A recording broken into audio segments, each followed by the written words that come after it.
In terms of the MXGP, the weekend, it wasn't all easy going. He made it a little bit of hard work for him, but in the end, it couldn't have went any better today anyway. With the 1-1, you must be absolutely buzzing.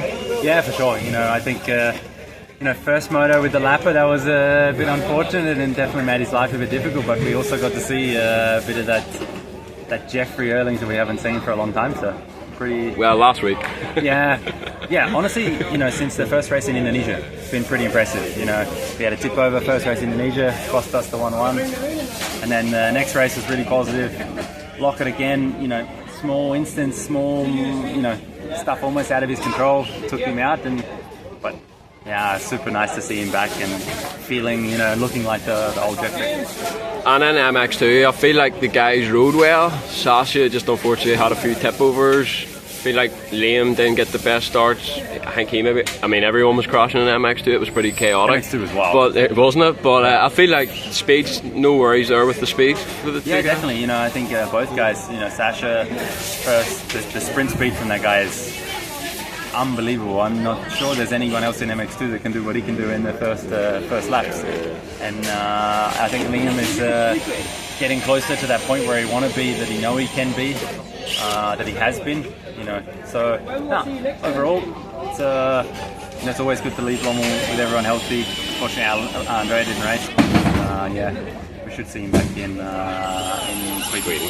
And just on Sasha, like you said, he's really, really fast, but I feel like he's only got the win in his head. He's just going out to win every moto. I think maybe he needs to calm down a little bit and take a second or a third if that's on the table. I think with any of these young racers, they have so much desire, and Sasha has more heart than anyone that I'm not sure if there is someone with a more desire, and I think with time and with more racecraft and more age and stuff, we're going to see, we've already seen his potential. This is clear. The skill that he has, the speed that he has. So I think the next weeks and everything, get that train rolling again, like before Indonesia, and we're going to be in a good place. And just on MXGP and Jeffrey, are you thinking about the title? Is it on your mind? I think it could be doable. He's got it less than 40 points now.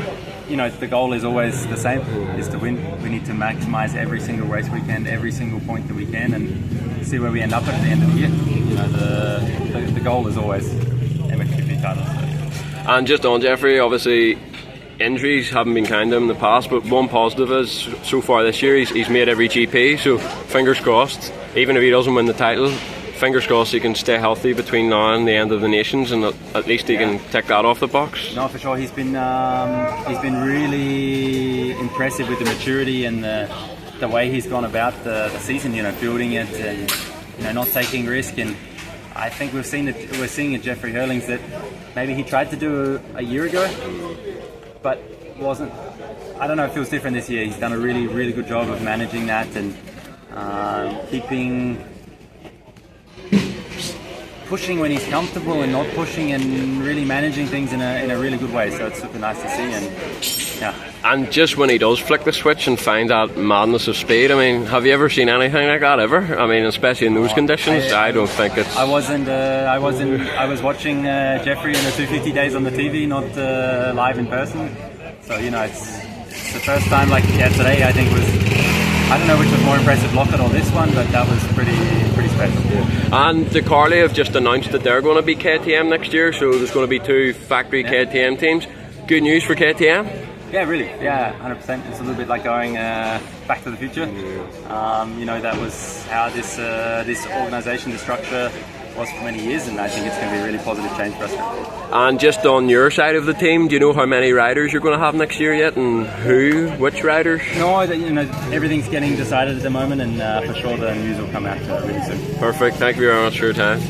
Toughest GP of the year, obviously not ideal for Roman, only having one GP under his belt to come here, so to get on the box, the toughest GP of the year under-prepared is a bonus. I'm sure you're very happy. Yeah, absolutely. So it's like a win for us, to be honest. Only second GP back for Roman, and been missing 5 GPs and almost 2 months out. So incredible performance, and really happy for him as well, because the first 7 races he was, of course, battle for the title. and that's a big motivator.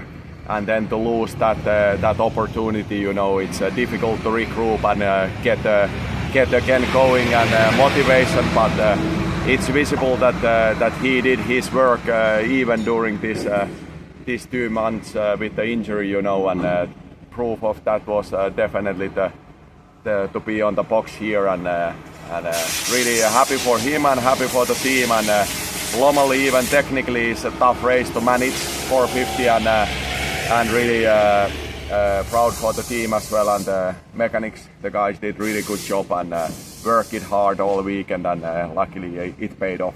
And just before his return in Lockheed, how many weeks did he actually have back on the bike?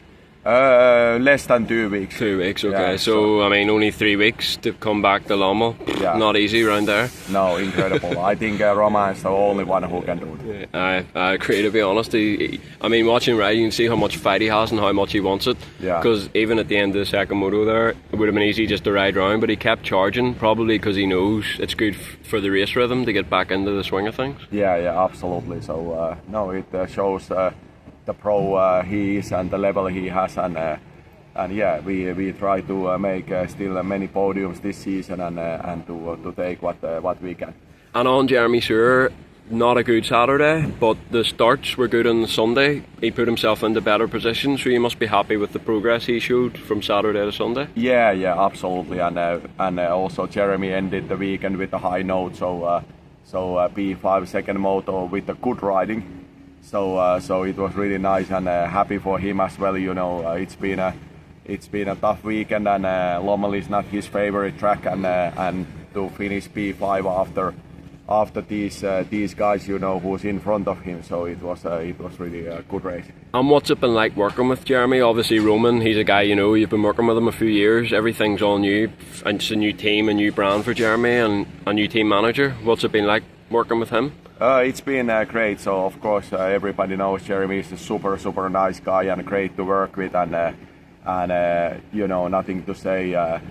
We hope it, or let's say he hoped it, of course, even better results to be more often on a podium. But to be honest, I knew that it's not gonna be that easy to adapt to another bike after being so many years on another one. So really, like, it's a building up process, and I more or less knew what's ahead of us, but nevertheless, you know, he's been doing quite a few good races and some a bit worse ones, but overall he's still I think P5 on the point. So let's try to climb up still at least the position, and then it would not be that bad.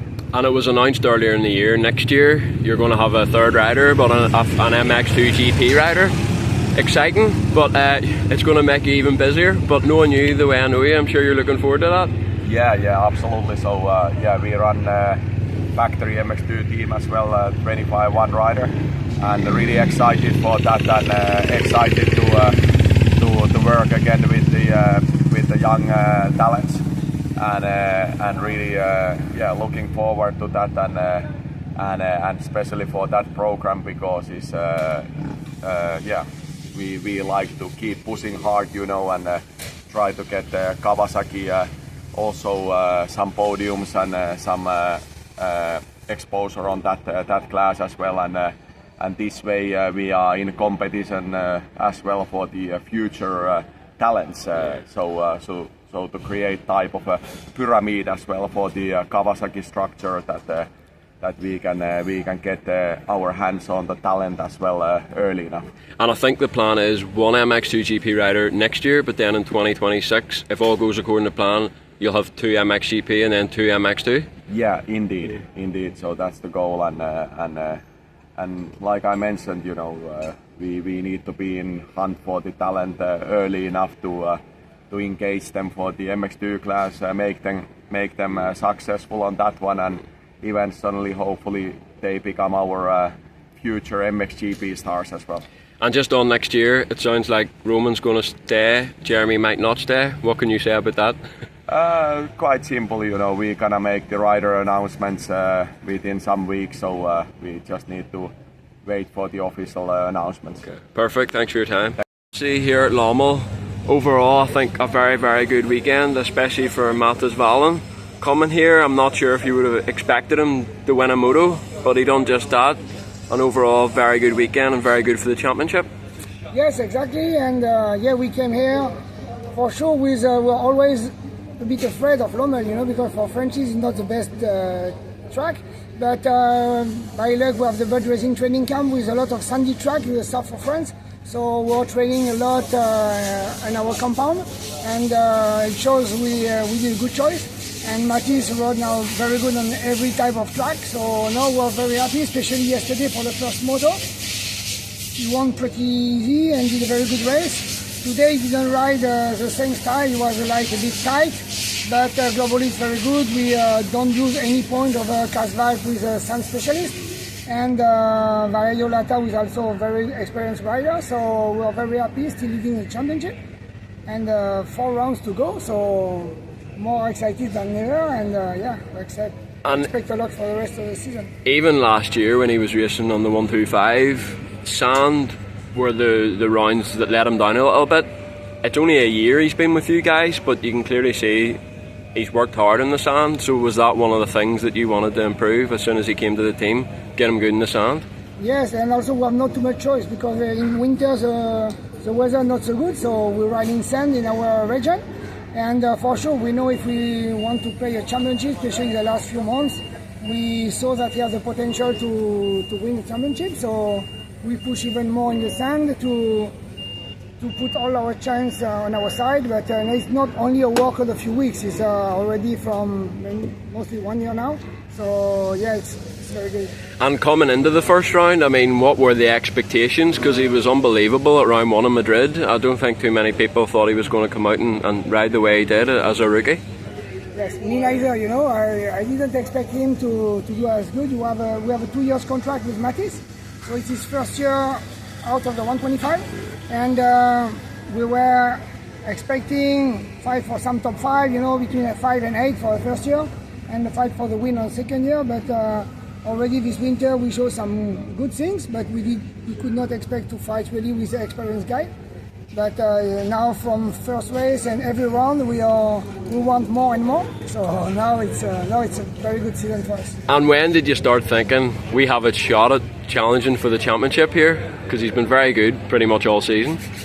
I think not the first round, because the first round you always think is a bit not of luck, because we had a French championship race already. But after the second round, and seeing in French championship fighting with top guys like Mattis Boarame and guys like this, we realize we can be fighting for the championship, and we know he's good on every type of track. And from race 2 we were expecting good things. And on Benjamin Garib, this is his first full season racing the MX250 with the injury last year. How have you made of his season so far? Up and down, he's doing on training, sometimes he's very, very good on halfback. It's a bit more difficult during the races. He doesn't do the same result that we can see during the week. And for sure in the sand he has a lack of riding, because even in 1 year you cannot learn 100%. And so he's a bit too tight and too aggressive for the sand yet. But globally we have a lot of pleasure riding with Benjamin. He's a very good kid, he's working hard. And even if the result not always exactly what we want, he did a top 6 in Latvia, he did some good some podium in French championship, and I think it's globally okay. And the season is not finished. We have still 4 more races to go. And for him, it's good tracks for him, because a lot of hard tracks. So we hope to fight for top 5 and do some good results. And Mattis Valen, it might be difficult for you to keep him next year. It looks like he might be going straight up to MX2. I don't know yet, but for sure he does a very good season, and he deserves a good ride in MX2. But we are in contract with him for this year and next year, so we have to see what will happen. But for sure it would be logic to move MX2. So you might be looking out for a new rider then, but just on next year, will you still be supporting the EMX 250 Championship with 2 riders? Yes. Our plan at Bud Racing is to focus on EMX 250 Championship, build young top riders. So it's not easy to have a rider like Mattis every year for sure. But we had the Conan a few years ago. We had Brian Morrow. We always find some very good riders. So we hope to build the next 2 years another new talent. So yeah, it's our goal. And World Supercross is coming up. Are you going to be part of World Supercross this year again? Yes, for sure. We will be at the World Supercross Championship. For us, it's matching very good with the Bud racing style and spirit. So yeah, it will be 4 riders, and it's not totally finalized for the riders, but in maybe 2 or 3 weeks we can announce everything. So now very excited to be part of the championship again. Obviously, you race a lot in Europe, you race a lot in France, so you're looking forward to racing overseas now as well? Yes, already for WSX we will have Canada, 2 runs in Australia and 1 run with Abu Dhabi. And also let's see what happens next year. If we have good young rider, maybe ride some Supercross run like Supercross Future or something in America, because we want to open the mind of the rider and see what is World Championship, but also America and everywhere, because for me the top of the sport for most of us is America. So we want to continue working on Supercross at the same time with the sound and everything, just to have them getting more experience and be better and better for their future. Perfect, thanks for your time.